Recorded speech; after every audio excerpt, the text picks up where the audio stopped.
چل هۆکار بۆ وازهێنان لە گوناه و تاوان. خاڵی 16 بیرکردنەوە لە ناوی چاودێر. خوشتی ڕێزدارم، برای ئازیز و خۆشەویستم، ڕۆژێک لە ڕۆژان بیرت لە ناوی چاودێر، لە ناوی ئەڕەقیب کە ناوی خوای پەروەردگارە، ئایا بیرت لەوە کردوتەوە؟ دەزانی خوای پەروەردگار وەکان الله على كل شيء رقيبا، خوای پەروەردگار بەسەر هەموو کار و کردەوەکانتەوە، بەسەر هەموو شتێکەوە چاودێرە. کامیڕەی ئیلاهی هەموو کارەکانی تۆ وێنا دەکات، تەسویری دەکات، لە باش و خراپ، لە گەورە و بچووک، لە ورد و درشتی. بیرت لەوە کردوتەوە؟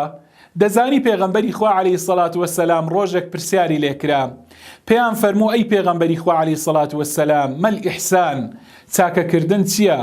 فەرمووی ئەن تەعبود الله کەئەنەکە تەراه فإن لم تكن تراه فإنه يراك.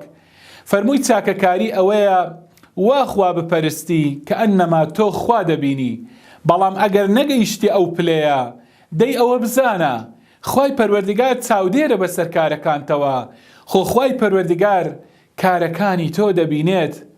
زۆر گرنگە بەو هەستەوە، بەو ڕوحیەتەوە، بەو گیانەوە ئاوا بیر بکەینەوە.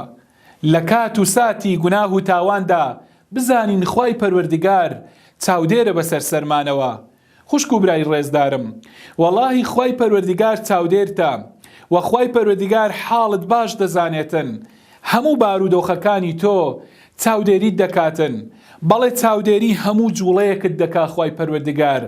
خوای پەروەردگار تەماشاکردنەکانت پێی بە ئاگادارە، دەزانێت تەماشای چی دەکەی، حاڵت هەمووی ئاگادارە، بیستنەکانی تۆ گوێ لە چی دەگری، خوای پەروەردگار پێی ئاگادارە.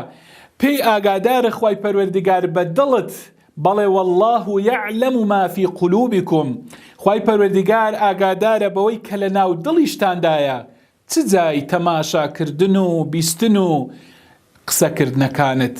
ئیدی خوای پەروەردگار ئاگاداری هەموو شتێکی ئێمەیە.